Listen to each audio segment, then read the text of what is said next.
Doncs moltes gràcies i bona tarda, senyor Blasi, senyor Conill, i benvolgudes i benvolguts participants en aquesta jornada final de la campanya de Barcelona al món. Gràcies per la invitació a poder ser aquí, en l'Espai Jove de la Fontana, i gràcies per la vostra amabilitat de voler compartir una estona per poder parlar sobre el voluntariat i el voluntariat jove. A mi m'agradaria fer-ho fonamentalment en tres parts. Una primera part destinada a sobre quina és la meva visió sobre el que representa ser voluntària o voluntari avui. Una segona part al voltant de les motivacions que identifico i que d'alguna manera apareixen quan observem que hi ha molta gent jove que té ganes de dur a terme projectes individuals o col·lectius de voluntariat.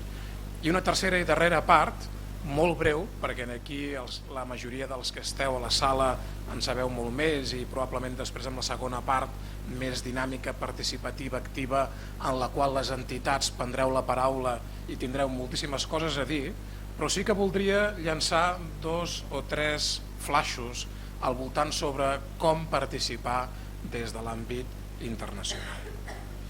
He preparat unes diapositives que sempre fan més agradable seguir la conversa i a mi em resulten també més fàcil per no perdre'm i saber exactament què és el que estic dient. Com deia, la intenció és fer aquest recorregut al voltant d'aquests 3 elements i proposo que comencem pel primer, no? És a dir, què vol dir fer de voluntari avui? I a mi no se m'acudia una altra imatge que no fos aquesta. Anar contracorrent.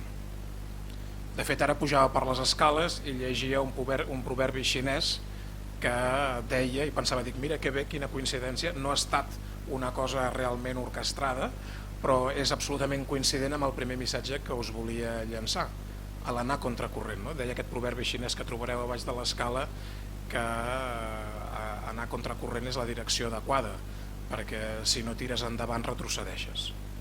I a mi em sembla que fer de voluntària o voluntari avui dia, eminentment joves, com vosaltres esteu aquí, però també, per què no, les persones adultes, al capdavall representa anar contracorrent d'un conjunt de valors i de dinàmiques socials que precisament no ho posen fàcil, no ens ho posen fàcil, perquè ser voluntària o voluntari avui dia significa participar d'una forma de veure i d'entendre el món que no sempre és la majoritària ni la que ens trobem en la nostra vida quotidiana o en els mitjans de comunicació.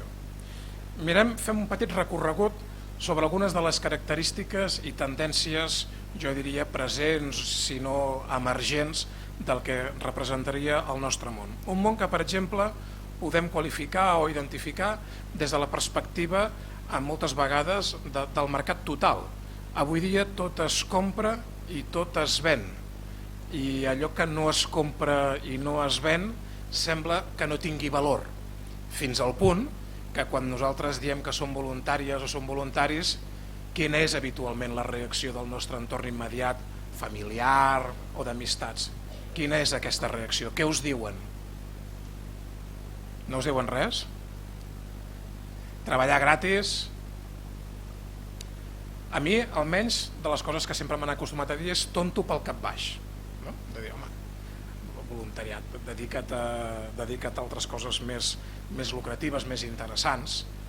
Per tant, diguem-ne, és una qüestió que realment s'enfronta i topa amb una de les tendències potents, fortes, emergents de la nostra societat, la de l'existència d'uns espais o d'unes esferes vitals, socials, en les quals disposem d'un mercat que té aquest afany devorador en moltes ocasions que no deixa ni un reguitzell ni un petit racó sense que hi pugui entrar.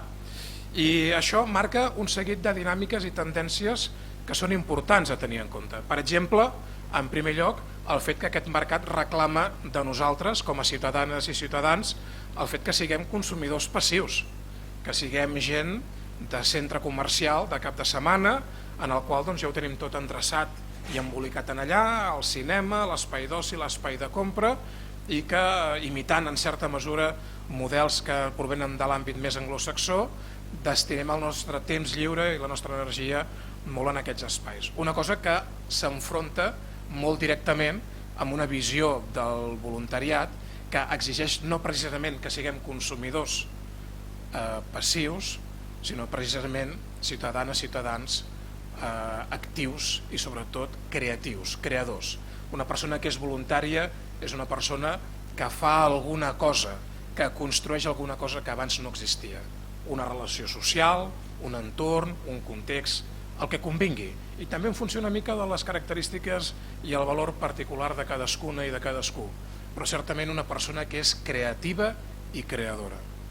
També aquestes dinàmiques socials vinculades de vegades amb aquests fenòmens presents i o emergents ens situen en una lògica moltes vegades complexa d'explicar i complexa fins i tot d'assumir el fet que avui dia prioritzem els resultats per damunt dels processos. Sabem que quan fem voluntariat moltes vegades fins i tot el propi projecte de voluntaris o de voluntàries fracassa, no arribem a bon port, o de vegades el tangible que rebem a canvi, sigui material o immaterial, és molt escàs. Tot això contrasta de manera ostensible amb un afany també devorador moltes vegades per la lògica dels resultats, per la lògica dels impactes d'allò que fem. I si resulta que allò que estem fent o hem fet des del voluntariat no ha acabat tenint un fruit tangible, palpable, que puguem explicar o comunicar, sembla que no hagi servit de gaire cosa. Aquesta lògica de que prioritzem els resultats a la nostra societat per damunt dels processos és un altre element que tampoc no ens ajuda gaire a les dinàmiques voluntàries en si mateixes, en les quals, insisteixo, hi prima moltes vegades molt més el procés que no pròpiament el resultat. És el procés de ser voluntari o voluntari el que moltes vegades t'aporta el sistema de relacions, els coneixements interessants, tot allò que d'alguna manera fa que tingui sentit el que estiguem fent des d'aquesta perspectiva de voluntariat.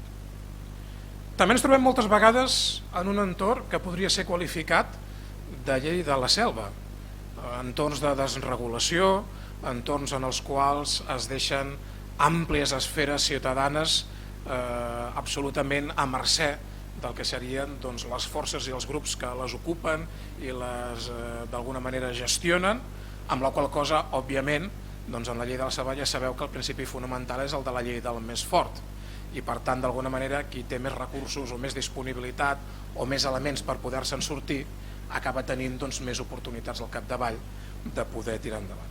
Això el voluntariat tampoc no l'ajuda, que visquem de vegades en entorns en els quals es produeixin aquest tipus de fenòmens o de particularitats.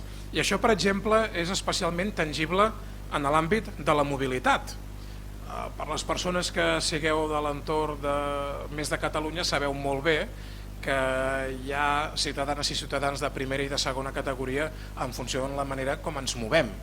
O dit d'una altra forma, tenim un aeroport que és fantàstic i que està molt bé que sigui així, jo en soc usuari habitual i estic encantat de la vida que sigui una infraestructura de primer nivell d'àmbit europeu, tenim una alta velocitat que ens connecta amb les principals capitals espanyoles, ara ja també europees, i això també va molt bé, però en canvi tenim unes infraestructures de rodalies que de vegades també les de l'alta velocitat últimament de vegades s'ofeguen, i a Girona, la gent que vingueu de la comarca gironina sabeu bé que no sempre, si algú, funciona gaire. Però en qualsevol cas sí que és cert que la mobilitat és un factor també que està molt subjecte de vegades al que és el capital cultural i el capital econòmic de les persones que en són usuàries. I això de vegades imposa barreres o fronteres a la participació voluntària, perquè és possible que hi hagi en algun moment alguna persona que tingui l'interès o la motivació per fer voluntariat, però que fins i tot, potser perquè no ho coneix, perquè no disposa d'aquest capital cultural que li permet entendre quins són els beneficis d'aquest voluntariat, o potser perquè no disposen ni tan sols dels mínims econòmics que servirien de vegades per pagar-te una part del viatge o alguns elements essencials per la teva estada voluntària, doncs és un element que queda fora del marge en aquest sentit. Per tant, diguem-ne, en aquesta lògica veiem que no sempre es neda a favor, i sort moltes vegades tenim de les institucions i les administracions públiques que, sensibles precisament a aquesta circumstància, intenten posar una mica de remei en l'àmbit de les dinàmiques socials i aporten subvencions, recursos o beques que afavoreixen que la desigualtat no s'imposi en l'àmbit de les persones joves que volen gaudir del voluntariat. També en aquest sentit, les dinàmiques competitives no sabem fins a quin punt també, a part que són propietat inherent d'una societat com la nostra, ajuden a entendre o a dibuixar el que són les dinàmiques voluntàries. El voluntariat fonamentalment és una activitat, però també una actitud clarament, obertament de cooperació, d'entendre que és en el guanyem tots i totes on està la sal de la vida i el sentit dels projectes socials o ambientals que volem desenvolupar, que volem dur a terme. I per tant, diguem-ne, aquesta lògica de vegades competitiva, que forma part més aviat d'aspectes o àmbits de la vida quotidiana, topa frontalment amb el que serien algunes de les característiques o qüestions que tenen a veure amb el voluntariat en si mateix. I per últim, l'impacte creixent a nivell internacional, que també d'una manera o d'una altra està arribant a casa nostra, d'un reforç de valors conservadors. De fet, volia escriure ultraconservadors, en el sentit o en la perspectiva que moltes vegades limiten o imposen una determinada manera de veure o d'entendre el món bastant hegemònica i que moltes vegades no és permeable en el que seria la pluralitat o la gran capacitat que tenim les persones de generar i dibuixar entorns ideològicament i axiològicament diversos i plurals, que en el fons això també construeix la riquesa. És en aquest sentit que moltes vegades ens trobem que la interdependència entre les persones és un aspecte o un àmbit que queda desdibuixat de la pròpia lògica social i que en canvi es promociona i es fomenta d'una manera bastant agressiva la perspectiva individual de les dinàmiques i de la vida social. L'individu com a mesura de totes les coses, sense tenir en compte que som el que som també en part perquè els altres són el que són i d'aquesta interdependència generem en definitiva uns marcs, unes esferes de convivència entre les unes i els altres. La lògica social de progressiva individualització creixent s'enfronta directament amb una lògica d'entendre la interdependència de manera notable en el marc de la majoria dels projectes de voluntariat. Sabem que el voluntariat respon a una necessitat social d'entendre que en certa mesura totes i tots tenim una petita responsabilitat de que el món sigui com és i que per tant en funció d'això contribuïm amb la nostra petita llavor, el petit nostre gra de sorra a que sigui d'una manera diferent en la lògica d'una societat molt més interdependent i no tan fragmentada i d'illots isolats dels uns respecte als altres. I en aquest sentit també és important, jo crec, denunciar el fonamentalisme. El voluntariat cada vegada s'amaga sota plantejaments fonamentalistes o totalitaris que poc tenen a veure amb el pluralisme o la diversitat. Uns plantejaments que més que voluntariat el que fan és sectarisme i que estan molt lluny d'una visió de nou cosmopolitisme que en definitiva és la que ens recorda que aquest accés a la pluralitat, a la diversitat, en aquesta participació del que serien diferents formes d'entendre i veure el món s'ha de fer sempre des de la llibertat personal i des de la igualtat col·lectiva que d'alguna forma ha de garantir i ha de poder processar aquests elements. Per tant, joves voluntàries, joves voluntaris, jo volia començar una mica pessimista per anar escalfant i anar-ho fent més optimista a mesura que passi el discurs, però sí que volia ser honest des del primer moment per posar damunt de la taula amb realisme de que estem, com deia, nedant contracorrent i que ser voluntari o voluntària, a més, si ets jove, és difícil i complicat en un món d'avui dia. Difícil, però no impossible, perquè el Fòrum Europeu de la Joventut, una entitat sensible que ha entès que el voluntariat és una de les eines, és un dels espais privilegiats de primer ordre per tal de poder fer front al que seria el creixement integral de les persones i a l'educació ciutadana dels joves i les joves europeus, doncs en el seu moment va acceptar i reconèixer el voluntariat com un element de primer ordre en les dinàmiques juvenils, i per això dibuixava que el voluntariat ha de ser una activitat que sigui portada a terme per iniciativa pròpia, per tant des d'aquesta llibertat que anteriorment comentava i no des d'aquest fonamentalisme que de vegades se'ns acosta, que implica dedicar temps i energia a activitats que beneficien els altres, per tant la lògica de la cooperació enfront de la lògica de la competitivitat mal entesa, que hi ha un afany i una voluntat de treballar per la societat, de que s'entén clarament que hi ha una clara interdependència, que es tracta d'una activitat no remunerada, que es fa des de la gratuïtat, el valor de la gratuïtat com un pilar, un eix fonamental de l'acció voluntària que topa frontalment amb la lògica dels resultats. Aquí prioritzem el procés i no tant si hi ha un resultat econòmic o d'altra mena subjacent, que normalment les entitats en les quals es fa aquest voluntariat són sense ànim de lucre, es porten a terme per organitzacions no governamentals i per tant aquesta falta de guanys exigeix oportunitats per la igualtat, no només igualtat d'oportunitats per les persones que hi vulguin participar i els poders públics se n'han de sentir corresponsables d'aquesta dinàmica com ja estan fent, i per últim, important també, l'activitat voluntària, si no els sindicats s'enfadarien molt i amb molta raó, no pot ser mai una activitat que substitueixi llocs de treball remunerats, perquè tampoc no és aquesta la funció o la missió del voluntariat. El voluntariat té una missió social de benefici que és mutu per la persona que és voluntària, però també per les persones que reben aquesta acció de voluntariat i que va molt més enllà, com dèiem, des de la gratuïtat d'una relació professional. Ha d'haver-hi molta professionalitat, òbviament, en l'acció voluntària, però no des de la lògica de la retribució o de la usurpació de llocs de treball. Entrant en la segona part, molt més de quin és el sentit del per què ser voluntària o voluntari, se m'acudien fonamentalment dues raons, una d'individual i una de social. La individual, en el sentit de que ser voluntària o voluntari és un benefici sense cap mena de dubte per la trajectòria vital de qualsevol persona. I aquelles i aquells que heu estat voluntaris o ara en sou, ho sabeu per experiència pròpia.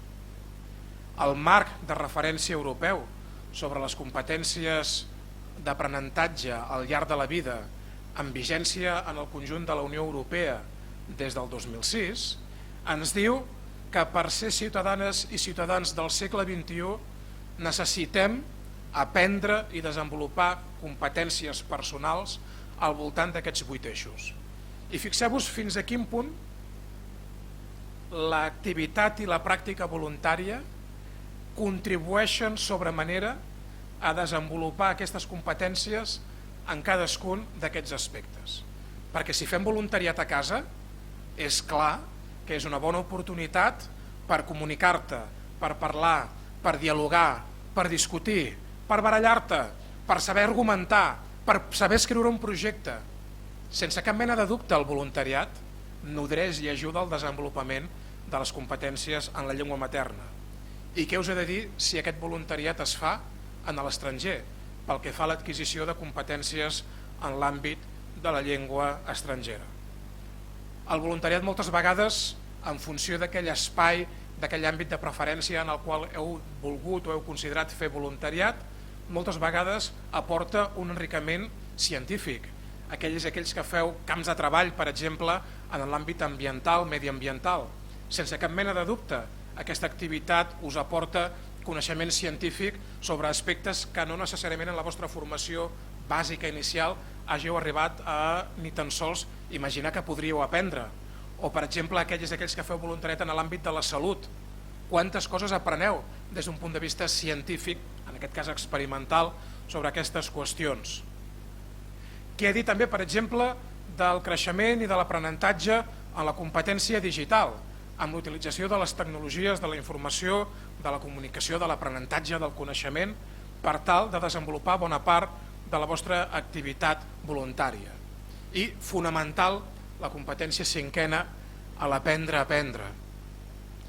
Quantes vegades és en un projecte de voluntariat on trobem l'oportunitat de saber aprendre a sortir-nos-en, d'afrontar reptes que se'ns posen al davant, sobre els quals no disposem de pistes sobre com afrontar-los i que tanmateix tenim l'oportunitat i gaudim de l'experiència d'haver-nos-en sortit i per tant d'haver enfortit la nostra capacitat de l'aprendre a aprendre. Què he dit també de les competències socials i cíviques? Cíviques per descomptat, perquè tota activitat voluntària, des d'aquesta gratuïtat i servei a la societat, té intrínsec un valor cívic en si mateix.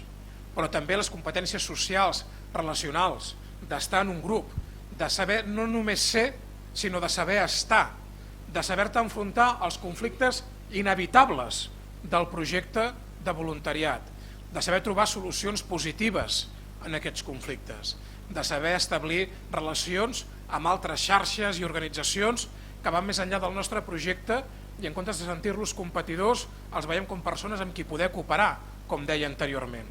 Les competències cíviques i socials s'incrementen de manera notable al llarg del voluntariat. També, sense cap mena de dubte, el voluntariat és una oportunitat per desenvolupar competències al voltant del sentit de la iniciativa pròpia, de l'esperit empresarial de la persona, de l'emprenedoria social com un element fonamental. Perquè tot projecte de voluntariat és un projecte que, si forma part d'una organització no lucrativa, es tracta d'un projecte d'emprenedores i emprenedors, emprenedoria social per tal de tirar endavant projectes. I per últim, la dimensió intercultural, la dimensió d'entendre que moltes vegades sota el projecte de voluntariat, més si és internacional, ens aporta mirades plurals, riques, diverses sobre una mateixa realitat social, i que aquest enfocament plural, ric i divers, és un gran patrimoni que aprenem i que aprenem per sempre, perquè és com a l'anar a bicicleta. Qui aprèn a saber-se relacionar en grups diversos culturalment adquireix una competència intercultural que no li deixarà al llarg de la resta de la seva vida. Per tant, és de persona intel·ligent. Hi ha un punt d'ingenuïtat, com deia al principi, per anar contracorrent de la societat, però hi ha un gran punt d'intel·ligència al fet de voler ser voluntari o voluntari, perquè hi ha un benefici individual innegable. Però no només individual. Jo també us deia que hi ha un benefici social, i un benefici social perquè la societat necessita persones voluntàries. Una societat que se situa aquí, en un món que està morint, però que no acaba de morir, i en un món que està naixent, però que no acaba de néixer. Les persones de la generació jove actual sou i sereu la primera generació a sobre d'aquest planeta que tindreu la responsabilitat de tancar una carpeta i d'obrir-ne una altra en la història de la humanitat. I això que sembla tan transcendent, que pot semblar des d'una perspectiva tan global, té una resposta local molt concreta i molt particular, perquè aquest món que ha de néixer i que no ho acaba de fer, segur que necessitarà de persones com vosaltres, competents, que hagin après i que hagin forjat projectes que serveixin per apoderar des d'una perspectiva democràtica a les que no tenen veu, als que no tenen veu. Moltes vegades en l'àmbit del voluntariat el que trobem són processos d'enfortiment democràtic. Fer de voluntari a voluntari serveix construir una societat més potent, des del punt de vista de la salut democràtica i de la participació, perquè tot projecte de voluntariat és un projecte participatiu. I en aquesta lògica, aquesta contribució innegable en un moment en el qual existeixen temptacions populistes per totes bandes, per la dreta, per l'esquerra, pel nord, pel sud, per el vall, per totes bandes, és un element del tot imprescindible. També és important que com a generació jove que us apunteu al voluntariat i que voleu construir un món determinat, lluiteu contra la desigualtat. Una desigualtat planetària, però una desigualtat també als racons i a les cantonades de casa nostra. Quantes i quants de vosaltres probablement vau participar al gran recapte del cap de setmana passat, sigueu com a voluntàries precisament o des de la recollida d'aliments, o quantes i quants de vosaltres en els vostres barris de referència a la ciutat de Barcelona, en territoris on hi ha realment situacions de desfavoriment econòmic, feu un gran recapte tots els dies a partir de xarxes cíviques ciutadanes, en parròquies, en centres de joves, a l'associació de veïns, per tal de treballar i enfortir la lluita contra la desigualtat. La lluita contra la desigualtat serà una de les lluites fonamentals del segle XXI i el món que ha de néixer però que no ho acaba de fer segur que haurà de trobar fórmules per poder-ho aconseguir i sense cap mena de dubte des del voluntariat tindrem capacitat de trobar-hi sortides, projectes, respostes. També moltes vegades el voluntariat ha de servir i ser útil per fer arribar el coneixement a tothom. Quants de vosaltres voleu fer voluntariat en la formació de persones adultes, en alfabetització, per exemple? O quantes de vosaltres treballeu amb les escoles per la millora i l'èxit educatiu? Perquè sabem que un dels pilars de la nostra societat és la qualitat en l'educació. Quanta més educació, més forta i més potent serà una societat.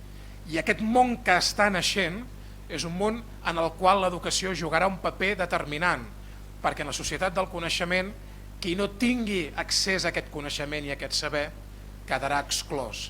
Per tant, la vostra tasca voluntària per donar accés a les desfavorides i desfavorits que no tenen accés a aquest coneixement és un element fonamental de primer ordre. I també per construir la convivència en diversitat. El segle XXI, al igual que serà el segle de la lluita contra la desigualtat, serà el segle de l'assumpció definitiva de la diversitat. La diversitat entesa en termes amplis, diversitat cultural per descomptat, però també diversitat lingüística, diversitat de gènere, diversitat d'orientació sexual, diversitat de classe, diversitat d'edat, tot tipus de diversitat que permeti una lectura complexa, oberta i receptiva al fet que cadascuna i cadascú pugui construir el seu propi projecte de vida en funció de la seva pròpia identitat construïda. I és en aquest sentit que hi ha tantes organitzacions de voluntariat que dediquen els seus esforços i els seus afanys a preservar, garantir i fomentar aquesta diversitat com un valor positiu, com un valor fonamentador del que seria la nostra societat. I per últim, però no per això menys important, quanta gent de vosaltres esteu interessades i interessats en salvar el planeta Terra? No va de broma, no va de broma. Ens estem carregant el planeta Terra. Ens ho diuen els experts i els científics que són coneixedors de la temàtica. No estem sent sostenibles i moltes i molts de vosaltres sabeu que hem de fer front en això des del voluntariat, des de reforestant un bosc fins a generant coneixement i valor pel que fan als elements diversos relacionats amb la sensibilització en l'àmbit de la reducció de l'ús de l'energia o del consum, en la reutilització de materials o en el reciclatge de les qüestions. Per tant, molta feina a fer, però també molta gent organitzada per poder-la fer. Perquè si voleu ser voluntàries, voluntaris, ho deia el Carles Conill a l'inici de la seva intervenció, o no sé si era el senyor regidor, esteu en el lloc idoni per poder-ho fer. En un centre de joves on hi ha un punt d'informació juvenil i on es poden adreçar a treballar des d'aquesta lògica. Jo m'han presentat com a exdirector d'una agència d'àmbit local de les Nacions Unides. Tinc una tendència molt interessant, molt interessada a difondre sempre aquest sistema, el sistema de Nacions Unides, i és per això que volia compartir amb vosaltres, abans d'entrar a parlar d'Europa, el fet que les Nacions Unides tenen un propi sistema de voluntàries i de voluntaris. La xarxa de voluntaris de Nacions Unides, que són 8.000 persones que majors de 25 anys, si requereixen i tenen aquestes condicions, poden actuar aproximadament al voltant d'uns 130 països en l'actualitat. I per tant, diguem-ne, és una de les opcions, de les més agosarades, de les més internacionals. Si volem fer voluntariat internacional, les Nacions Unides té 8.000 places a la vostra disposició si acompliu amb els requeriments que la pròpia agència planteja al respecte. Però si ens acostem una miqueta més i diem, bueno, escolta'm, això de Nacions Unides està molt bé, treballar per la pau i el desenvolupament en països llunyans és fantàstic, però, escolta'm, jo em sento europea, em sento europeu, voldria quedar-me a prop de casa, voldria tenir l'experiència també de ciutadania europea, doncs cap problema. Europa és, sense cap mena de dubte, un dels llocs del món on més i millor tasca de voluntariat es fa. De voluntariat en general i de voluntariat juvenil en particular. És cert que els països de l'est ens guanyen en voluntaris i voluntàries joves. Hi ha països, per exemple, que poden arribar a tenir una taxa fins i tot del 70% de la població jove entre 16 i 25 anys fent alguna activitat de voluntariat. A l'Occident europeu les xifres són més properes al que representarien l'activitat voluntària adulta en general. Però sigui com sigui, hem de saber que sobre els 510 milions d'europees i europeus que formem part d'aquest conglomerat institucional anomenat Unió Europea, n'hi ha un centenar, com a mínim, 100 milions de persones que es dediquen a fer tasques de voluntariat. I per tant, això vol dir que, tot i que nedem contracorrent, no som les úniques o els únics que nedem contracorrent. I això jo crec que és una molt bona notícia. El Servei de Voluntariat Europeu, que segur que aquí us en poden informar a la Fontana o podeu trobar la informació a internet, planteja els intercanvis que a continuació ens sentireu a parlar durant el vostre recorregut en les diferents exposicions de les entitats que treballen des del voluntariat, entitats, organitzacions no lucratives que s'alien des d'una perspectiva europea entre elles de manera internacional i que d'alguna manera s'adrecen a joves entre 17 i 30 anys que vulguin passar entre 2 i 12 mesos a l'estranger, que fan aquest tipus d'intercanvi a partir d'una organització bastant institucional, que poden treballar i hi ha entitats de tota mena, ja us ho explicaran després elles i ells amb molta més profunditat i calma, i que sobretot això us dona al final una petita certificació que almenys us deixi el record no només en la ment sinó també documental de la vostra trajectòria o del vostre pas com a voluntàries o voluntaris internacionals en l'àmbit europeu. A Europa hi ha un munt d'informació i de projectes en aquest sentit i podeu trobar tantes pàgines web com vulgueu, tant de voluntariat jove a Europa, voluntariat presencial, com també, i atenció, aquelles i aquells que us faci una mica més de mandra, això de desplaçar-se, voluntariat online, persones que, gràcies a les tecnologies de la informació i la comunicació, des de casa seva poden fer també tasques de voluntariat. I per tant, diguem-ne, qui no vol ser voluntari o voluntària, deixeu-me que us ho digui així, és perquè no vol. De vegades potser perquè no pot, però fonamentalment perquè no vol. Perquè tratjos a mida, perquè una persona jove que vulgui ser voluntària en pugui trobar-ne un que li escaigui, n'hi ha i a dojo. Per tant, molts ànims, aquelles i aquells que ja sou voluntàries, voluntaris i ja heu tastat el gust i el regust tan fantàstic que queda després d'haver fet una activitat de voluntariat molts ànims i que continueu endavant, i aquelles i aquells que encara us ho estigueu pensant, no us ho penseu ni 2 minuts. Aquí tenim molta gent que us ho explicarà després, que us podrà seguir animant amb aquesta qüestió i que gràcies a aquesta campanya de que Barcelona es mou i és voluntària i que té ganes de promoure el voluntariat juvenil, doncs es pugui fer cada vegada realitat més dia a dia.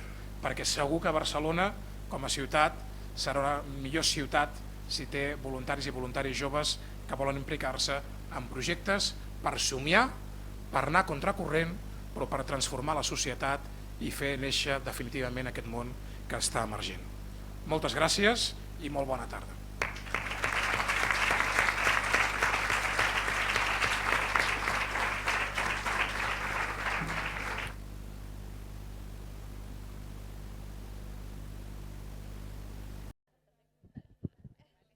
Bueno, es una entidad de Tarrasa y bueno, fue hace 2 años.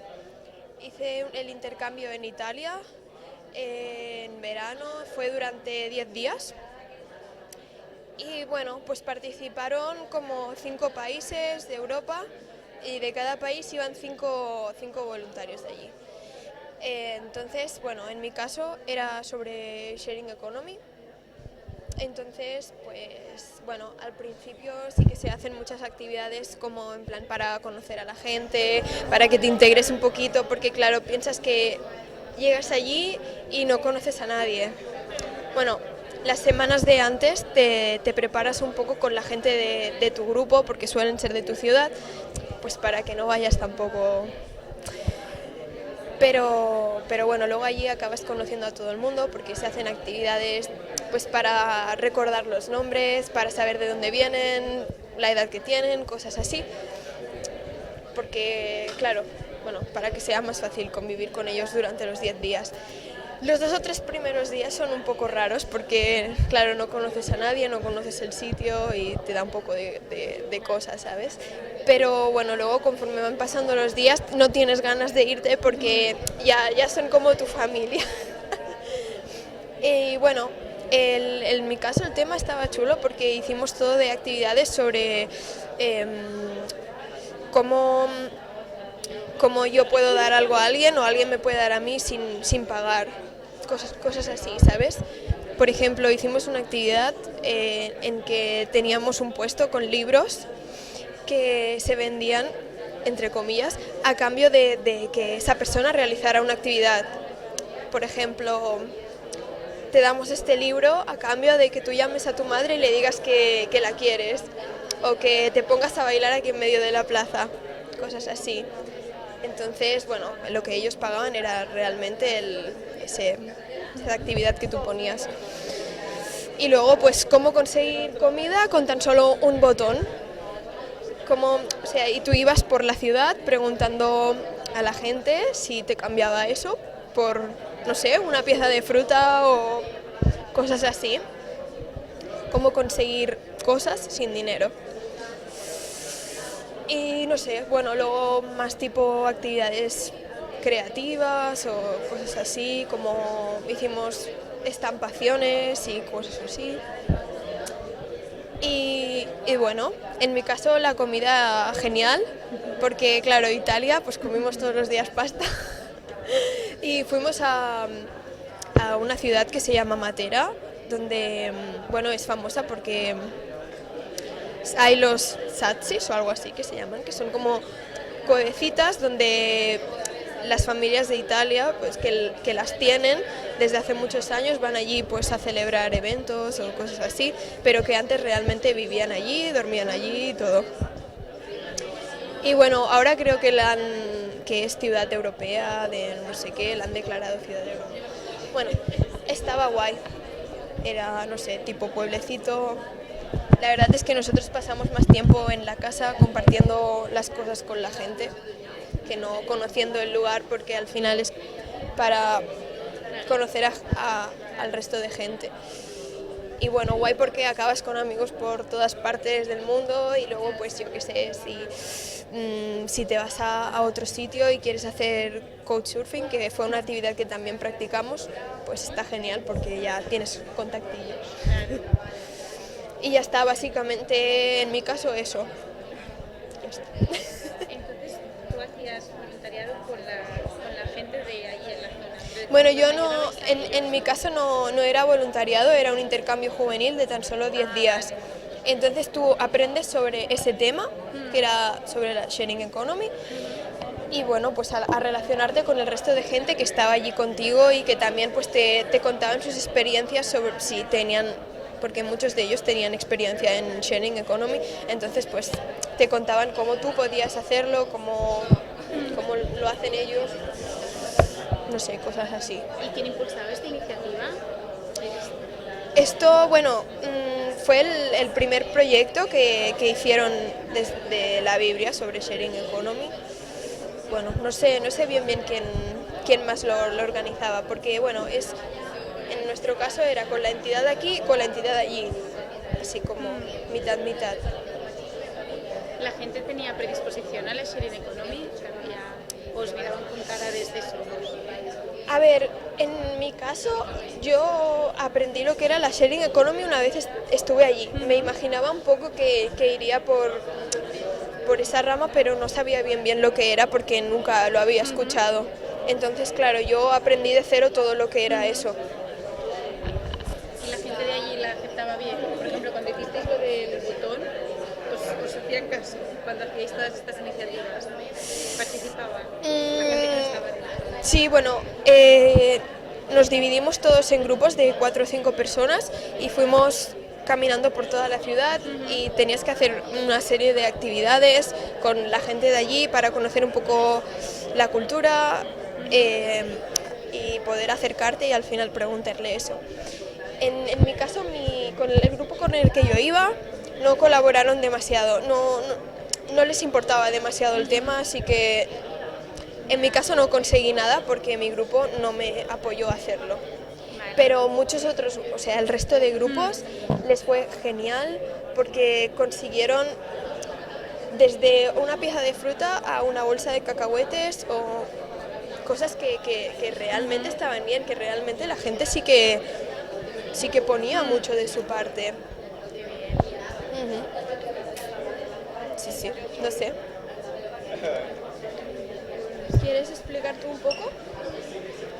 O puedo sin micrófono, no te preocupes. Si os gustaría saber algo del proyecto y de todo. Yo soy de Casa Eslava y es una organización que trata los temas de interculturalidad y de jóvenes de Europa. Yo vengo de Serbia y llevo 3 meses aquí por ahora. He participado en un proyecto en Lituania hasta ahora que todavía no está realizado por completo, pero en el futuro, en el año que viene, lo van a realizar y se trata de, el título es Time Life Currency. Y se trata de los jóvenes y de cómo ayudar a los jóvenes a entrar en el mercado laboral y ayudarles un poco a orientarse de cómo encontrar las maneras mejores para empezar a trabajar, porque en esa época, como sabemos todos, es un poquito difícil, sobre todo cuando sales de la universidad o del colegio, orientarte un poquito, y otros temas y talleres que incluyen los diversos jóvenes de todo el mundo y que puedan participar si os interesa algo de esos temas y todo. ¿Y por qué estás aquí en Barcelona? ¿Estáis intentando implantar este proyecto aquí en Barcelona? En ese proyecto participan jóvenes de 5 países de Europa, incluyendo España también, y hay 5 participantes de cada país, así que, y de España también. Y, sí. Aparte de España son Italia, Bélgica, Turquía, Lituania, así que con una experiencia de diferentes partes y culturales y de todo, creo que vamos a construir algo que pueda servir para el futuro, para que mejora o facilita algunas maneras de ayudar en ese tema con los jóvenes. Casa Eslava se llama. Sí. Es aquí en Barcelona. ¿En qué parte estáis? En Maragall, si te suena, sí. Calle Mascaró, en Maragall, sí, sí. Tenemos el despacho y también hay correo o detalles que hay aquí fuera para apuntar si queréis contactar con nosotros y para más informaciones si necesitáis. Sería nuestro placer atenderlos. Sí. Sí.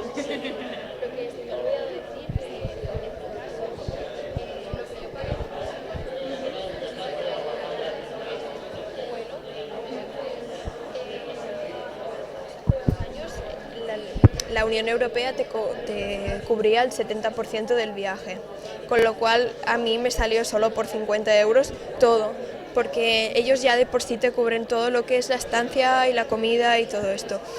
Pero ahora me han dicho que incluso te cubren más. Sí. Yo hubiera dicho menos. Sí, todo apuntaba que menos. Pues mira, siempre es porque a veces siempre está la barrera esta de sí, yo quiero, pero con estas becas es imposible, ya no hay excusas para decir. No, tú has de poner primero el dinero y luego ellos te lo devuelven. Depende de la entidad, depende del país, te llega antes o después, pero te acaba llegando. Es una pequeña inversión.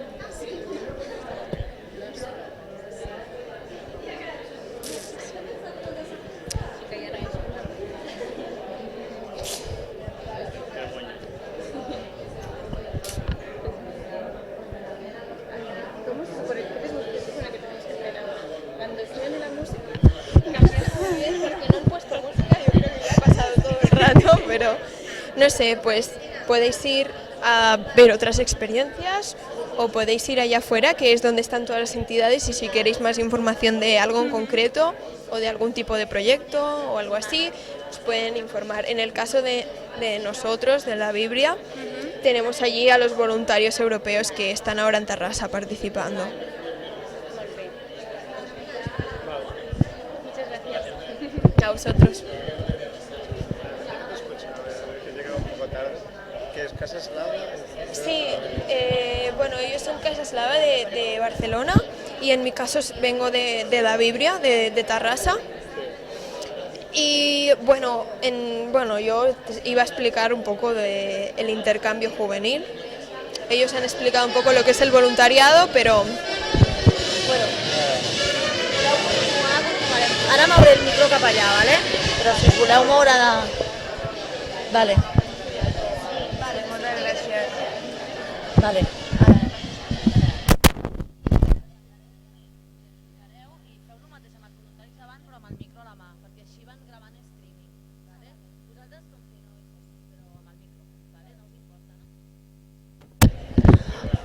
Bé, ara la Aina Valldaura i la Natàlia Martínez ens explicaran la seva experiència en brigades internacionals a Cuba, el Sàhara Occidental i Palestina. Muchas gracias. Bueno, la brigada del Sàhara és per Setmana... La brigada del Sàhara és per Setmana Santa i la de Palestina i Cuba... La de Palestina i Cuba és per l'estiu, entre 3 setmanes i un mes, en funció de la disponibilitat dels brigadistes. No sé si hi ha alguna prioritat per alguna, si no expliquem en general una mica. Interessats?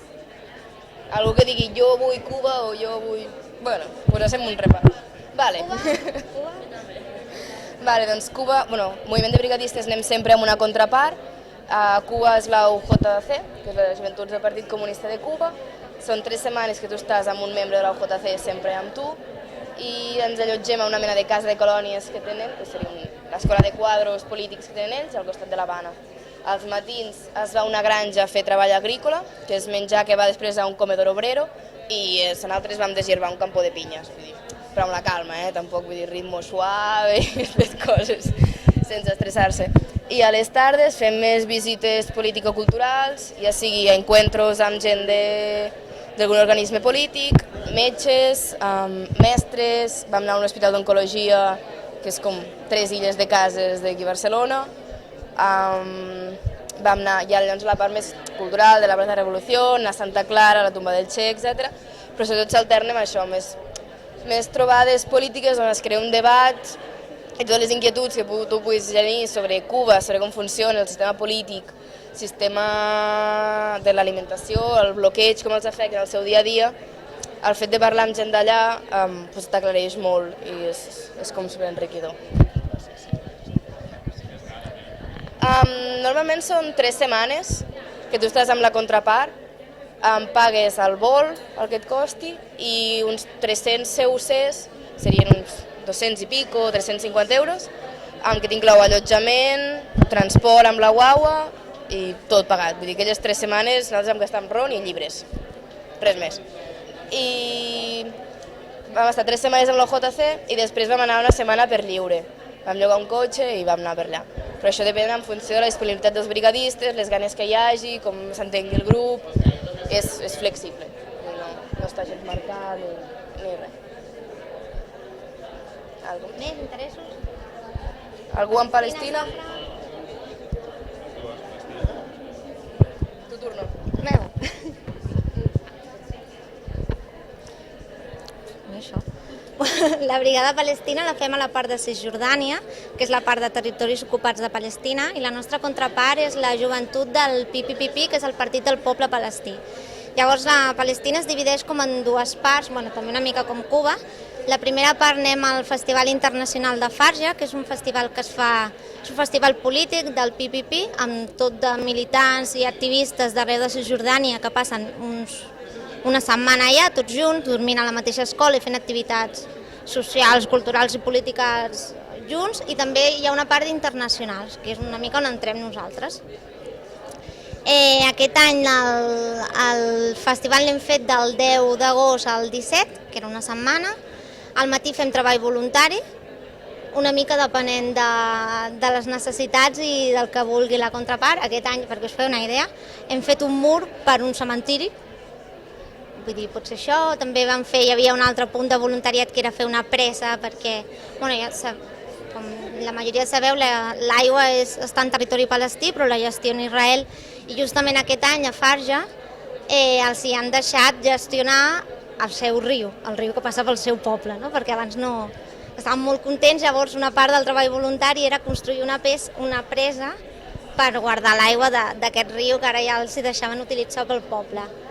I després per la tarda fèiem tallers, aquest any hem fet tallers de gènere, tallers de solidaritat en Latinoamèrica, hem fet tallers també de la unitat de l'esquerra i del panorama una mica polític dins de l'autoritat palestina. I després per la tarda-nit fèiem com festes, cada dia era un dia temàtic, dia dels presos polítics, dia de Jerusalem, dia de solidaritat amb no sé què, amb Latinoamèrica, amb Venezuela aquest any. El programa depèn una mica de cada any, però normalment les línies són aquestes.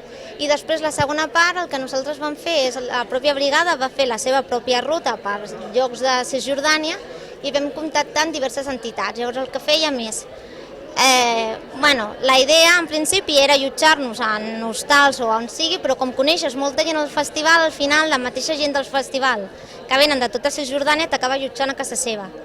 Llavors això ens surt bastant econòmic, està bastant bé. I està molt bé perquè tens contacte directe i tot i que quedis amb entitats que treballen un tema temàtic, després pots comentar-ho amb ells i, clar, a més són activistes, són persones que estan militant en un partit, llavors els temes de conversa, clar, el conflicte, la resolució del conflicte i el panorama polític d'alguna manera sempre està sobre la taula, no? I tu que vens de fora, que no pares també de preguntar sobre aquest tipus de coses, és com molt enriquidor. I a nivell d'entitats, nosaltres vam estar amb una entitat de presos polítics a Ramala, amb una entitat també de salut, també a Ramala. A Hebron vam estar amb una entitat de rehabilitació de cases, perquè Hebron és un cas una mica excepcional dins de Cisjordània perquè hi ha colònies de colons jueus, però dins del centre de la ciutat, llavors hi ha com molt... el conflicte està molt latent i el que passa sovint és que com molts palestins no tenen els papers de que aquesta casa és seva, perquè la tenen d'anys i anys i aquests papers ja no els tenen, o les terres, molts colons s'agafen a la llei israelí que existeix, que hi ha aquestes lleis, i el que fan és ocupar aquesta casa, o l'ocupen directament o diuen que aquesta casa és terra seva de vés a saber on, i la destrueixen. Envien com una mena de carta on et diuen que tens tant de temps per destruir la teva casa, no? Per enderrocar-la, i que si no ho fas en aquest temps vindran ells, l'enderrocaran i a sobre et cobraran una multa per no haver fet cas a l'autoritat que diu que l'enderroquis, no? I hi ha una entitat que treballa tot aquest tema de demolicions de cases. També vam estar amb ells. A Jerusalem també vam estar amb una entitat que es diu Pàcia, que és una entitat acadèmica que és estudi del conflicte i sobretot de la situació de Jerusalem, que és una mica especial des de la visió de les relacions internacionals, que també era bastant interessant. Què més vam fer? També vam estar a Nablus, que ens van fer com una visita a la ciutat. El guai de la part de la Brigada Palestina almenys és que vagis on vagis o parlis amb el que parlis, amb qui parlis, tens el conflicte com molt latent, no? Llavors, quan parles amb els joves, t'expliquen com és la repressió a les manifestacions, perquè ells van a les manifestacions i ho viuen, no? Si estàs a casa i parles amb els seus pares, doncs vius com... t'expliquen com aquestes persones van néixer al poble d'Israel, es van fer fora, van estar una temporada vivint a Jordània en un campament de refugiats, després van poder tornar a Ramala. Vull dir que al final no és tant el que les pròpies entitats t'expliquen, que evidentment és interessant i fan una feina molt ben feta, no? Sinó és això combinat amb tot el tema de les vivències de cadascú, i al final cada família que coneixes o cada persona que coneixes és un món interrelacionat en el sentit de que tothom està vivint el mateix conflicte i l'està patint en diferents generacions, no? I se m'acaba el temps. Bueno, ja està, si voleu més informació tenim allà a l'estand, si no envieu un mail, quedem un dia amb vosaltres i us expliquem millor. Ahora lo mismo, pero llevo el micro para allá. Os molestarà una mica, ¿vale? Pero...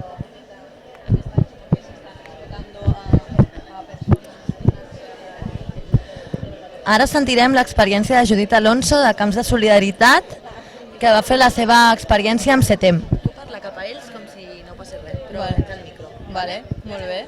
Cap aquí, te'l vulguis escoltar. Vale. Hola, bona tarda. Mira, us explicaré una mica la meva experiència com a voluntària al Camp de Solidaritat de CETEM. Cal que tingueu en compte tots els que estigueu interessats en participar en aquesta experiència, que això no és només un viatge, sinó que és una experiència que comença uns quants mesos abans. Llavors, en principi es fan com 3 fases. Hi ha una primera fase, que és una fase de formació, en el que diferents experts sobre el tema de desigualtats socials venen a fer conferències amb tots els grups que marxaran de viatge. Això es fa durant el mes d'abril o maig. Després també es fa una altra sessió en el que hi ha un cap de setmana de convivència en els que els participants dels grups estaran fent diferents dinàmiques sobre diferents temes i situacions que es poden viure al que és el camp una vegada s'estigui de viatge, i després ja és el que és el viatge en si, que això normalment els viatges es fan entre el juliol i el setembre, llavors normalment perquè coincideixen amb vacances i tal. I llavors hi ha diferents camps, podeu agafar si voleu, hi ha diferents camps a diferents continents.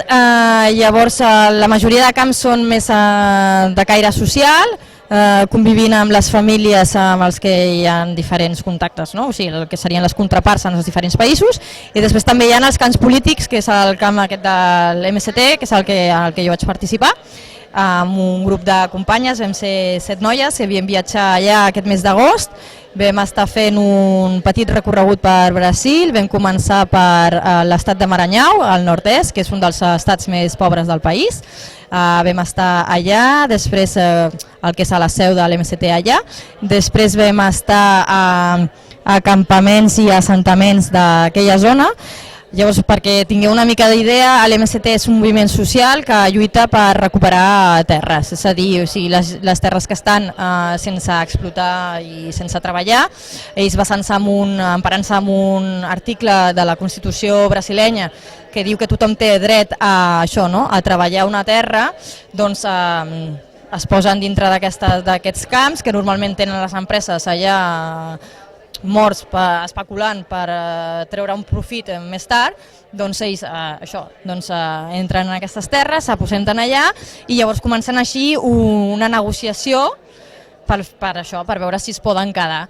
Llavors, en el moment, quan estan en aquesta situació, tenen unes vivendes que són més precàries, que és el campament, perquè és això, els poden fer fora d'un moment a l'altre amb policia, seguretat i tal, i una vegada s'aconsegueix que es legalitzi i que es puguin quedar allà, ja sí que es fan el que són els assentaments, que llavors ja són més casetes així com de poblet i tal. I nosaltres a la primera setmana ja vam tindre ocasió de poder veure un assentament i un campament. En principi només havíem d'anar a veure l'assentament, però una vegada ja també has d'estar una mica obert que les coses poden canviar i que poden sorgir oportunitats i sortir-te una mica del teu planning del que s'havia previst de fer. També ens van ensenyar uns conreus que estaven, un projecte d'uns conreus que els havien donat una subvenció des de la Unió Europea, llavors va ser bastant interessant.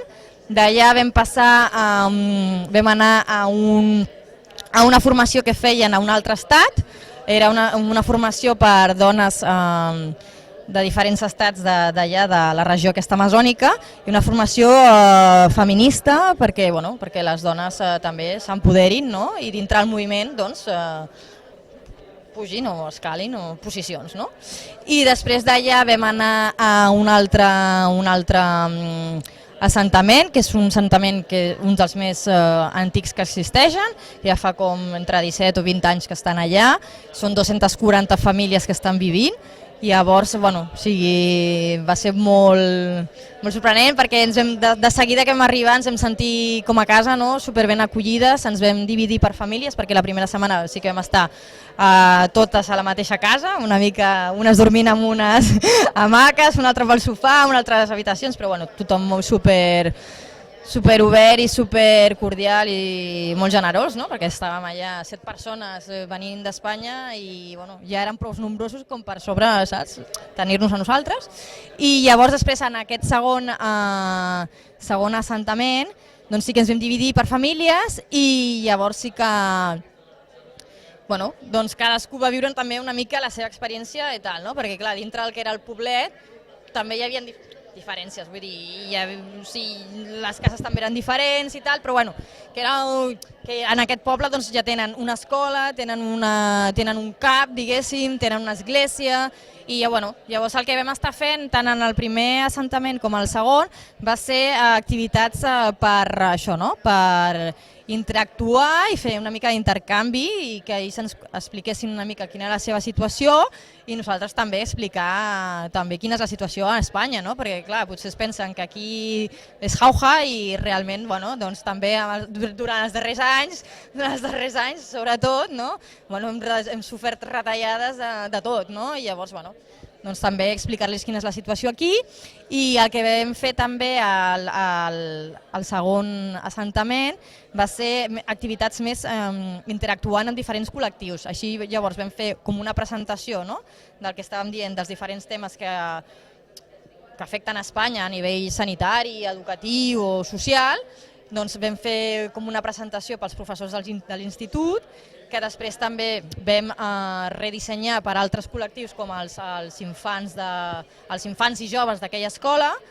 Amb els infants vam fer també jocs o els vam ensenyar una mica a fer...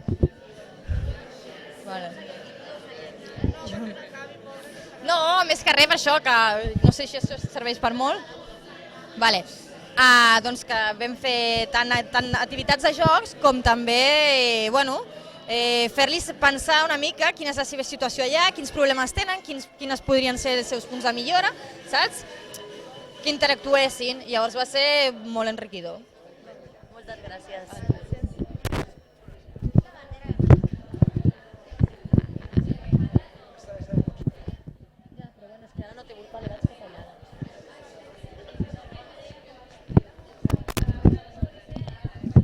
Hola, Ara escoltarem el testimoni d'Esther Torán i Irene Fernández, que ens explicaran la seva experiència sobre el servei de voluntariat europeu al Regne Unit i a Polònia.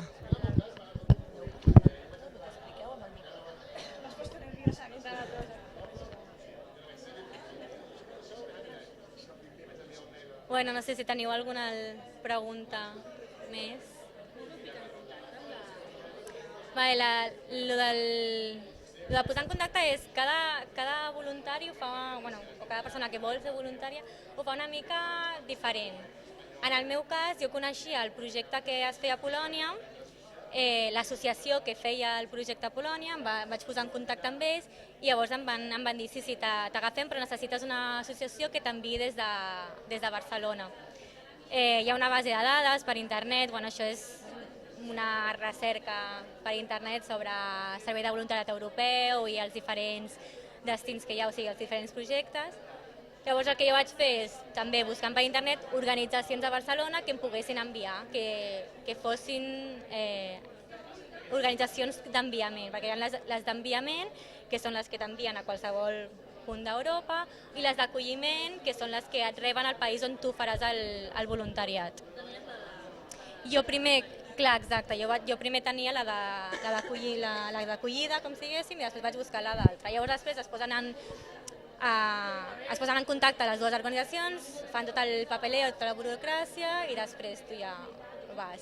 Però bueno, a vegades tu vas a una organització que estigui a Barcelona que tingui diferents projectes de servei de voluntariat europeu i et diuen, mira, tenim un projecte a Itàlia que és fent això i tal, si et vols ficar. Llavors tu pots entrar a partir d'una organització d'aquí. A vegades tu mateixa mires la base de dades i ja sabent que hi ha aquestes entitats, totes les que estan fora són d'enviament. Tu mires la base de dades i a partir d'aquí ja dius, a mi a Annexes, per exemple, em van dir, nosaltres t'enviarem, però ets tu qui has de mirar. Vaig mirar la base de dades, vaig preparar un currículum, una carta, que això sí que us ho reconsello. El currículum ha de ser Europapass, que és, ha de ser. És molt més, fins i tot aquí si busqueu feina, que és el model d'europeu, i la carta de motivació jo la modificava una mica segons el projecte, també. Llavors aneu enviant. En el meu cas va ser, jo em busco el projecte i sé que Annexes m'acompanya, no va ser això. Vaig enviar uns 50 currículums, això també us vaig dir, perquè clar, són entitats que reben molta gent, que volen, saps? I tal. I al final, jo sabia que volia Regne Unit pel tema d'anglès, però el que et aconsellen és no miris el país, sinó que miris el projecte, el que realment t'agradi. Jo fui a la mia, però bueno, que sí que és veritat que és molt més positiu que us agradi molt el projecte, perquè el país al final podeu estar a qualsevol lloc. Tu com ho vas fer, això de buscar? Sí, bueno, y un poco como ella, yo me hice una lista previa antes de buscar de los objetivos, teniendo en cuenta mis propios objetivos. Es verdad que ha dicho que no nos tenemos que fijar en los países de habla inglesa, pero todos quieren aprovechar la experiencia, o una gran parte de las personas, para mejorar el idioma inglés. Entonces yo lo que hice es, en función de mis preferencias, filtré los resultados, busqué en función de países de habla inglesa y proyectos que estuvieran relacionados con educación. Por una parte niños y por otra deporte, porque yo estudié magisterio. A partir de eso ves toda la lista de proyectos con su número de referencia y yo lo que hacía era apuntarme los números de referencia. Cuando tenía una lista con un número considerable, por decir 50, pues entraba proyecto por proyecto, no me los leía a fondo, pero sí que veía la idea general del proyecto. Si me interesaba, me los guardaba en otro documento y cuando tenía ya dicho ese documento, elaboraba lo que es la cover letter, que es la carta esta de motivación, y el currículum en formato Europass. Con eso, pues los enviaba. Recomiendan no enviar a saco, porque también las organizaciones de envío que ven que tienen la cover letter es muy general, que no concretas, que hablas todo como conceptos muy vagos, ellos saben que al igual que se las enviado a ellos, se las enviado a 50 proyectos más. Entonces intenta ser un poco más selectivo, intenta tener en cuenta pues dijésemos las señas de identidad de cada proyecto. Si es un barrio marginal, pues me gusta ayudar y trabajar en zonas desfavorecidas. Si trabajan con deportes, soy un apasionado de los deportes. pon cosas que denoten que te has leído el proyecto y que tienes un poco, lo has visto. Y que sean verdad, no digas que tienes un máster no sé qué y tampoco, porque luego te van a hacer una entrevista, hay un proceso selectivo. Y otra cosa muy importante, no os desaniméis si nos responden, porque como ha dicho aquí la compañera, de 50 quizás se contestan 1, 2, 3, la cosa es ser constante. Muchas veces a lo mejor os les interesa, pero el plazo de presentación ya ha expirado, porque esto también tiene unos términos de entrega, quiero decir, y creo que los cambiaron hace poco. Entonces, la clave es ser constante e ir enviando. Yo envié a lo mejor unos 100 o incluso un poco más serios de gente que les interesara, me contestaron 4 o 5. De esos 4 o 5 entrevistas hice 2 o 3 y luego me cogió uno. Entonces, claro, la cosa es ser constante, un proyecto que te guste, que te sientes identificado, a echar por echar y luego llegues ahí y veas que ese proyecto y tú no tenéis nada en común. Porque claro que nadie te obliga a estar ahí, que te puedes volver. Pero piensa que primero has quitado la plaza a otra persona que quizás sí que le interesaba y segundo, todo el trabajo que has dedicado y todas las expectativas que tenías que no se van a cumplir. Un poco hay que ser realista, uno consigo mismo y con el proyecto y con los demás. Un poco es una relación de confianza mutua también. La base de datos, si poseu el Google, base de datos IBS. Sí, la podéis ver. IBS. Sí, Europeo IBS. Service o Servei de Voluntariat Europeu també. Ah, vale. Bueno, han comentado eso, que la base de datos, si pones en Google EBS Database, ya os sale con todos los proyectos y ahí podéis filtrar por diferentes temas. Sí.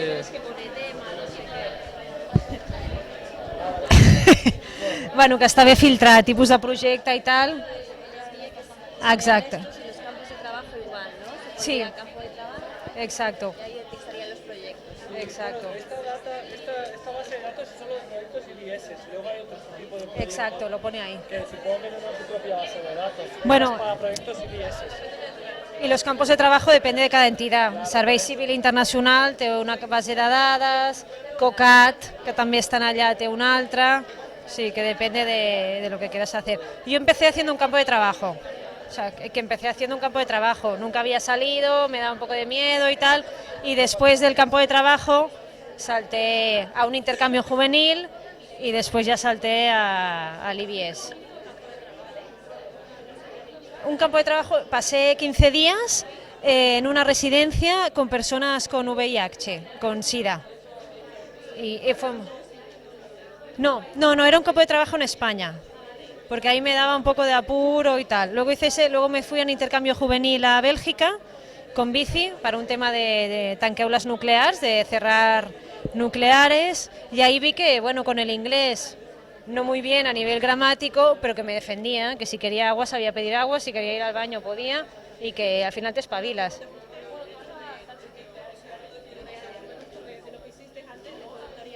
...15 días. Y a mí ahí ya me... Sí, ya me di cuenta que podía hacerlo. Porque ahí... Engancha bastante, la verdad. Bueno, para mí era como una prueba. Es verdad que yo había ahí como un estancamiento de decir, hostia, no sé si hacerlo o no, estoy muy apalancada, y hacer eso ya me animó. Bueno, un poco en la línea de la compañera, es una experiencia que engancha bastante. Yo estuve un año, el proyecto me duró 11 meses, que son de los largos, porque el mínimo son 2 meses y el máximo son 12, o sea, yo hice de los largos, y una vez que acabé el proyecto en agosto me quedé hasta Navidades, por mi propia cuenta, con algo de dinero que me quedaba ahorrado, me quedé ahí aprendiendo inglés, siguiendo trabajando de voluntario a lo mejor un día a la semana ahí, y hacía otras cosas. Entonces es una experiencia que parece que a lo mejor la haces y te vas y no, pero que normalmente te gusta, echas raíces y te quedas un poco más. Y es más, yo después de esa experiencia hice otra, pero de otro tipo, que se llama Comenius, que es un poco más profesional, que ya está relacionada con todo lo que es el campo de la educación y los profesores. Y también me fui al extranjero, a otro país, a realizarla. Es decir, que una vez que sales, te das cuenta de que hay mucho por ver, que vale la pena y que, bueno, muchas veces la cosa es volver. Sí, la verdad es que sí. Así que yo personalmente, y creo que mis compañeras también, os recomendamos la experiencia, y es muy importante quedar en contacto con tu entidad de acogida o con todas las personas que te han ayudado a realizar el proyecto, para que tú también seas un poco transmisor de tu experiencia, y al igual que hay gente que te ha animado y te ha explicado tus miedos, porque es normal tener miedo cuando te vas a ir a un país que desconoces, pues también que hayan personas que como que te han explicado, tú también se lo expliques a otras personas e intentes ayudarles y clarificarlas. Es por eso que yo, por ejemplo, ahora soy mentor de un chico que está haciendo IBS de Hungría a través de mi entidad de acogida. Y le estoy haciendo un poco el rol que me hicieron a mí en su día. Entonces es bastante, yo creo, importante seguir un poco en la línea del bucle, ir ayudando, ir fomentando la idea porque creemos en ella.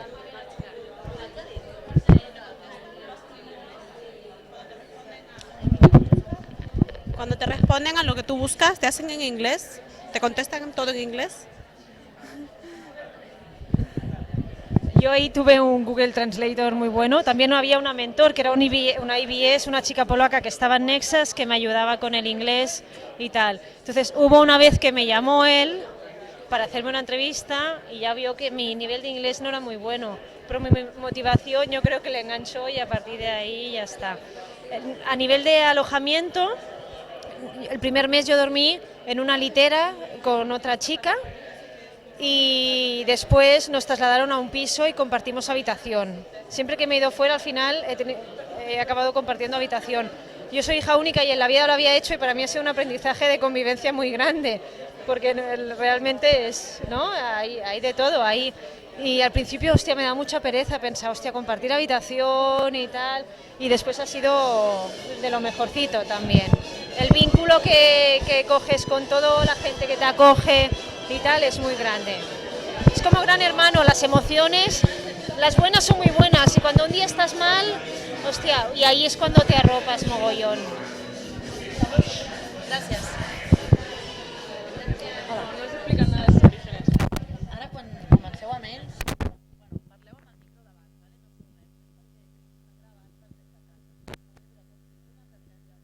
¿vale? L'únic que has de tenir el micro. Vale? No, no se sent perquè ho sent ells. No ho has de sentir perquè ho sent ells. El micro no és per convertir-se aquí, és per gravar. Vale? Llavors jo et presento ara que és l'Anaïs Martínez, no? Que ens explicarà la seva experiència. Vale? Bé, ara l'Anaïs Martínez ens explicarà la seva experiència al camp de treball amb infants a Chemuyil, a Mèxic. Gràcies. Bueno, ja porto una estona parlant amb ells sobre el meu camp de treball. Bueno, ells dos acaben de venir. Bueno, vaig estar a un petit poblet a Mèxic que es diu Chemuyil, que està a 100 i alguns quilòmetres de Cancún. I bueno, els vaig explicar que a l'arribar a la petita comunitat el nostre treball consistia en fer com un petit casal d'estiu amb nens. Fèiem 4 hores d'activitats al dia i això els hi preparàvem tallers de pintura, esports, petites classes en anglès, les dues que eren alemanes del grup alemany i bueno, no sé, amb la relació amb la gent d'allà molt bé, ens van obrir els braços de seguida, els nens portaven tot l'estiu esperant que arribessin els voluntaris, en realitat. I bueno, encara que van ser 18 dies, l'experiència la veritat és que va ser molt intensa i t'emportes un molt bon record.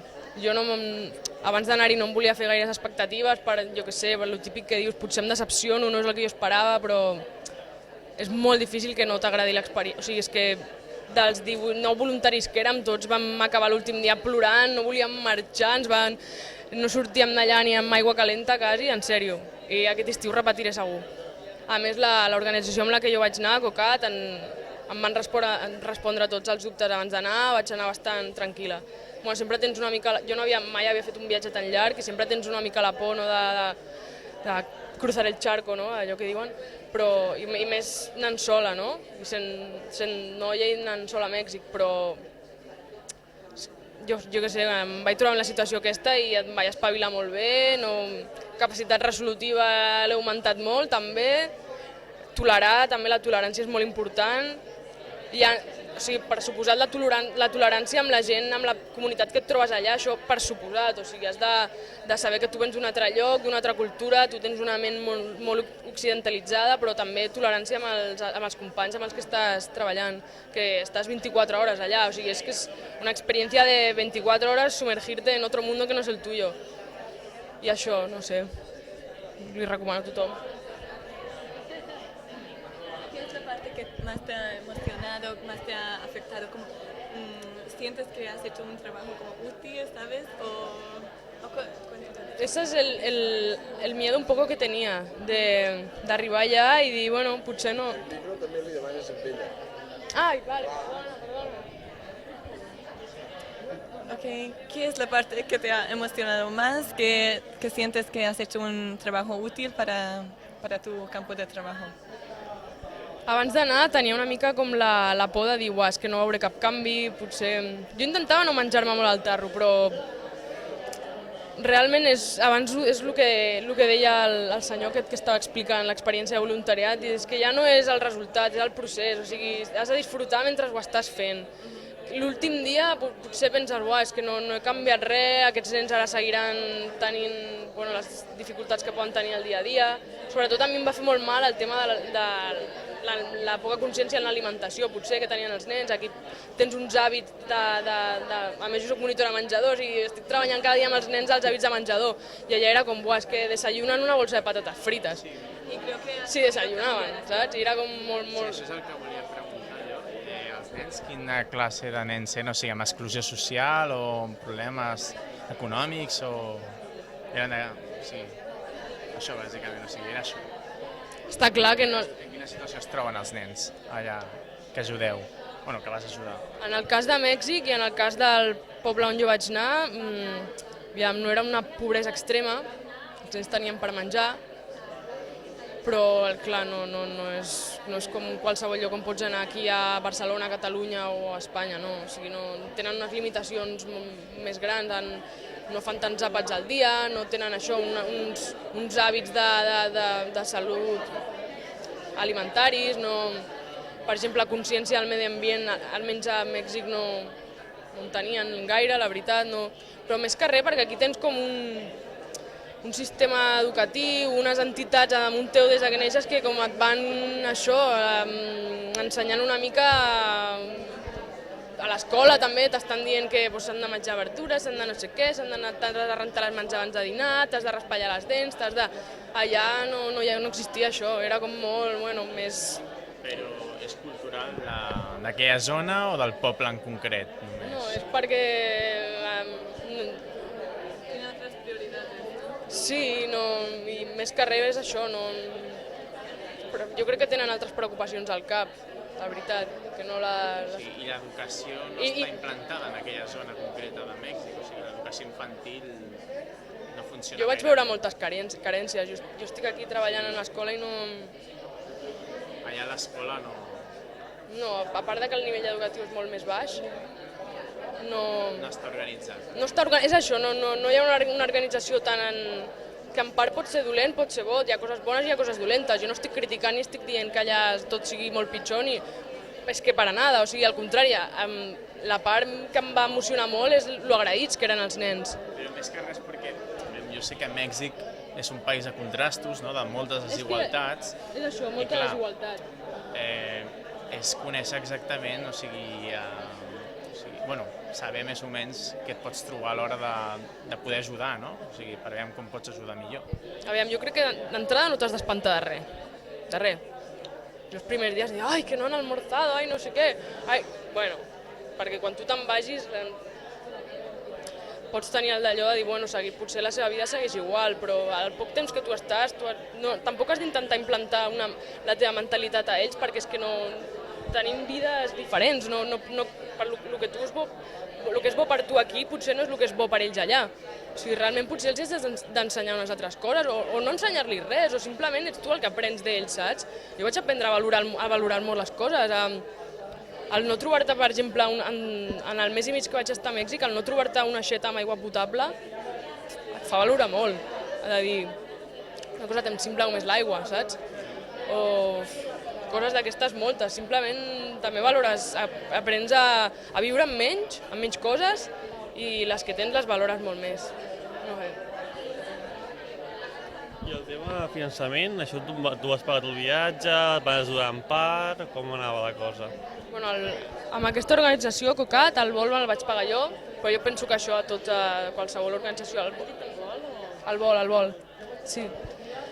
Jo crec que qualsevol organització al volt te l'has de pagar tu, perquè realment és en el que més diners em vaig gastar. Em vaig gastar I em va sortir molt barat, eren 530 euros anada i tornada, les dues. O sigui, me vaig comprar 2 setmanes abans el vol, o sigui, ja estava tot ja fet i em faltava el vol, o sigui...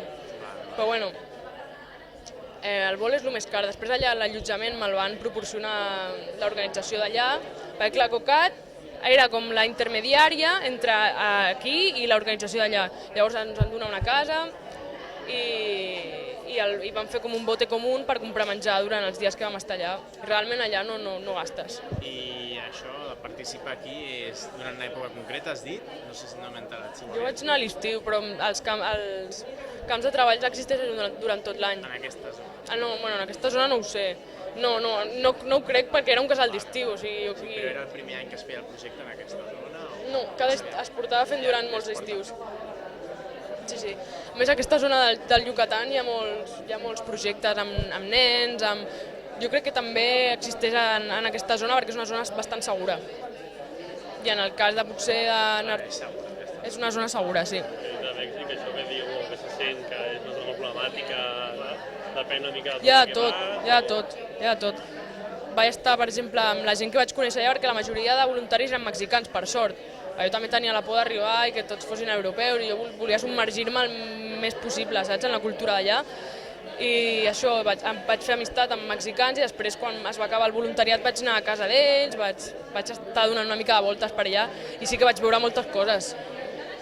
És que era creuar d'un estat a l'altre i ideologies diferents, nivells de vida molt diferents. Clar, tu te'n vas a Cancún i hi ha molta riquesa, te'n vas a Veracruz, que vaig estar a l'estado de Veracruz i ja sí que em vaig tindre que anar una nit d'una discoteca perquè va haver situacions perilloses. Però jo crec que una de les coses importants, almenys en el meu cas, d'anar a un camp de treball tan lluny, és conèixer gent que sigui d'allà. I és que vaig anar sola i és el que els deia abans, que també al ser noia i anar sola potser... No vas coincidir amb cap persona d'aquí? 2 noies de Barcelona, però aquelles van marxar, a més va acabar el voluntariat. El vol ja m'havies calculat que et quedaries o el vas allargar? Yo el vaig comprar aquí, vaig dir, yo me quedaré, cuando se acabe el campo de trabajo seguro que habré conocido a alguien y me quedo ahí un mes más. Me la vaig jugar, però dins de mi hi havia una cosa que em deia no te quedaràs tirada, saps? Alguien conocerás, sí. Home, és que si no et menges els mocs, o sigui, t'has... No, clar, que d'allà i tu... No, i si et vas de voluntari has d'anar amb una mentalitat oberta, de dir, bueno, voy a... todo lo que se me ponga delante, voy a... saps? Ho intentaré aprofitar, intentaré treure suc de l'experiència, no? El que no pots anar és allà i ser, per exemple, les noies que van anar de Barcelona eren una mica potser tiquismiquis amb el menjar o amb ai, esto me da asco o esto no sé què. Bueno, mira, si ets voluntari jo crec que has d'estar una mica per sobre de les teves manies, no? Has d'anar pensant diferent. I més que res perquè potser estàs dient ai, que asco esta comida i potser li estàs faltant el respecte a una persona que te l'ha cuidat, que per ella és una... saps? Clar. Sí, i pensar això, que potser estàs faltant el respecte a algú, saps? Per dir, ai, esto no sé què, o... Has de ser molt respectuós amb coses que vegis. També, per exemple, el tema de la religió està molt present a Mèxic. Allà tenen una cultura sobre la muerte i el Dia de los Muertos. Clar, i d'entrada tu arribes allà i veus les cares que tenen uns altares allà amb la Virgen, amb no sé què, les estampides, i potser a mi... Bueno, que aquí realment segurament fa 60 anys era el mateix, no? Però potser d'entrada t'impacta, no? Però clar, tu no pots començar a fer cares o a fer comentaris o no. Bueno, a mi a més és que m'encanta veure quan més coses diferents vegi millor, saps? També és una persona que t'agradi molt, que siguis una mica versàtil, que sàpigues adaptar a les realitats, a les creences, a... no sé. I més o menys des que vas començar a fer la sol·licitud, quant temps vas necessitar? Des del començament que vas fer la sol·licitud fins que te'n vas marxar, quant temps va passar? Vaig posar en contacte, em penso que al febrer o al març, i vaig marxar a la primera setmana de juliol. Al març van començar a sortir tots els projectes que eren de cara a l'estiu. Ara estan penjats a la web els projectes que són durant l'hivern i la primavera, i això, a la primavera surten els que són de cara a l'estiu. I hi ha diferents durades, diferents països, o sigui, estan a Amèrica Llatina, Amèrica del Nord, Europa, Àsia i Àfrica. O sigui, COCAT té projectes a tot el món, hi ha molts països, i a cada país diferents projectes. Per exemple, a Mèxic jo crec que és on més projectes tenien. Tenien com 30 o 40 diferents llocs. I això, cada lloc és diferent. COCAT li has de pagar alguna cosa? Gastos de gestió, que ara no recordo el que era, però que tampoc era massa, potser 40 euros, no sé. No era... Gastos de gestió, sí, sí. ¿Cuánto era lo de gastos de gestión? No recuerdo, pero eran menos de 100 euros seguro. No te van a pedir 500 euros, ¿no? Esteu? No t'he tallat.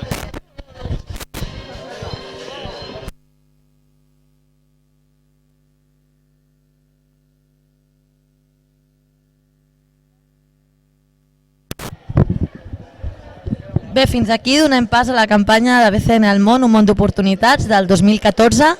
Podeu veure tots els vídeos que hem penjat al llarg de la campanya a la nostra pàgina web de BCN al món, bcn.cat/BCN al món, on trobareu tots els vídeos de tota la campanya. Moltes gràcies.